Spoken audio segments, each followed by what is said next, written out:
کسی عورت کے شوہر کا انتقال ہو جائے، اللہ نے قانون بنا دیا، آسان قانون بنایا. زمانہ جاہلیت میں بہت مشکل تھا. جب کسی عورت کے شوہر کا انتقال ہوتا تھا تو زمانہ جاہلیت میں عورت 2 سال عدت گزارتی تھی. کتنی؟ 2 سال. اور اس 2 سال میں وہ میلی کچیلی رہتی تھی. یہاں تک بھی بعض روایات میں آتا ہے اس کی جگہ کو گندا رکھا جاتا تھا، مینگنیاں لا کے ڈال دی جاتی تھی گند میں رہے. اسلام نے اس حکم کو ختم کیا. یہ ظلم ہے عورت کے اوپر. اللہ نے حکم دیا 4 مہینے 10 دن بس، اور اس میں میلی کچیلی نہیں رہے گی. نہائے دھوئے، بس زینت اختیار نہیں کرے گی، زیور نہ پہنے، خوشبو کا استعمال نہ کرے، زینت اختیار نہ کرے، باقی نارمل رہے، گھر سے باہر نہ نکلے. وہ ایک صحابیہ نے نبی صلی اللہ علیہ وسلم سے اجازت چاہی کہ بھئی 4 مہینے 10 دن میں یوں کر لوں، میں فلانی جگہ چلے جاؤں. آپ نے فرمایا اللہ تعالیٰ نے تمہیں یہ آسانی دی ہے کہ وہ زمانہ جاہلیت کا حکم اللہ نے منسوخ کر دیا، اب اتنی آسانی دے دی تو اب اس حکم کو فالو کرنا پڑے گا. اب آج کل خواتین کیا کرتی ہیں، شوہر کی ڈیتھ ہوئی، جو دیندار نہیں ہے ان کی تو بات ہی نہیں کر رہا نا. ان کی نظر میں تو عدت کی کوئی 2 ٹکے کی حیثیت ہی نہیں ہے، وہ تو اس کو دقیانوسی حکام سمجھتی ہیں. لیکن جو دیندار ہیں وہ بھی بھائی، وہ ڈیتھ ہوئی، شوہر کا چہرہ دیکھنے کے لیے جا رہی ہیں اسپتال، پھر وہ فلانے کے کام سے جانا ہے تو آج فلانے کے کام سے جانا ہے تو آج یوں کرنا ہے، آج یہ کرنا ہے، یہ فلانے پورشن میں چلی جاتی ہوں، ماموں کے گھر جا کے عدت گزار لیتی ہوں. بھائی اللہ تعالیٰ نے جو عدت کے حکام دیے ہیں، شوہر کی ڈیتھ ہوتے ہی عورت کی عدت بولو شروع. اور عدت میں 2 کام لازمی ہیں، گھر سے نہیں نکلنا ہے، زینت اختیار نہیں کرنی. اب اس میں لوگ ہمیں تنگ کرتے ہیں، یار وہ چہرہ دیکھنے جانا چاہتی ہے ہاسپٹل میں. بھائی شوہر کو گھر لے آؤ. اگر بیوی نے اپنے شوہر کو دیکھنا ہے، میت کو گھر لے آؤ. عورت نہیں روڈ پہ آ سکتی، جنازے کی چارپائی کے پیچھے پیچھے جا رہی ہوتی ہے گھر سے باہر نکل کے. پھر اللہ کو غضب آئے گا، جب میں نے ایک آرڈر دے دیا ہے اس کو ہلکا کیوں لے رہے ہو؟ عیادت کے لیے نہیں جا سکتی وہ، سمجھ رہے کہ بھئی فلاں بیمار ہے تو چلو میں عیادت کے لیے چلی جاؤں، فلاں کی ڈیتھ ہو گئی چلو میں تعزیت کے لیے. حج ختم ہو جاتا ہے اس سے. حج کی کتنے مسئلے آتے ہیں، عورت نے حج کی درخواست دی ہوئی ہے، نام آ گیا، حج پہ جانے کی تیاری ہو گئی، شوہر کا انتقال ہو گیا. اب جس دن جانا ہے 4 مہینے تو ہو جائیں گے، 10 دن رہ جائیں گے. تو ہم کہتے ہیں بھائی 10 دن کیا، 1 گھنٹہ بھی رہ گیا ہونا 4 مہینے 10 دن ہونے میں، آپ کو 1 گھنٹہ پہلے بھی نکلنے کی اجازت نہیں. بے شک حج ضائع ہو جائے کوئی بات نہیں، حج کینسل ہو جائے، کیونکہ حج کی فرضیت پہ عدت مقدم ہے. حج اگلے سال بھی ہو سکتا ہے، عدت تھوڑی ہو سکتی ہے. تو ہاں یہ اللہ نے آسانی رکھ دی ہے کہ جس عورت کا کوئی کمانے والا نہ ہو، اللہ نے لچک، جہاں شدید ضرورت تھی وہاں اللہ نے خود بخود لچک رکھ دی کہ بھوکے تو نہیں مر سکتے نا، کمانے والا کوئی نہیں ہے تو کمانے کے لیے جا سکتی ہے، مجبوری ہے بھائی کمانا. اس میں فقہاء نے بیان کیا دن میں جائے بغیر زینت اختیار کیے، اور دن میں واپس آ جائے، اور صرف کمانے کی حد تک باہر نکلے، ادھر ادھر نہ جائے. اب اس میں خواتین یہ کیوں ایسے کیا، بھائی اللہ کا حکم ہے، اب اس میں آپ کو چونو چرا کی اجازت بولو نہیں، بس آرڈر دے دیا. پھر اللہ نے یہ بھی حکم نازل کر دیا کہ اگر عورت پریگنینسی میں ہے تو بچہ ہوتے ہی اس کی عدت ختم ہو جائے گی. دیکھو ہمارے نبی صلی اللہ علیہ وسلم بھی اللہ کے آرڈر کے سامنے کیسے اپنی عقل نہیں استعمال کرتے تھے.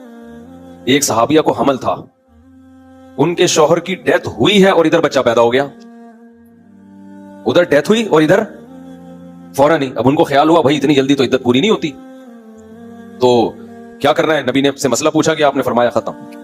جب اللہ نے کہہ دیا وَأُولَاتُ الْأَحْمَالِ أَجَلُهُنَّ أَن يَضَعْنَ حَمْلَهُنَّ کہ حمل والی عورت کی عدت یہ ہے کہ بچہ جن لے.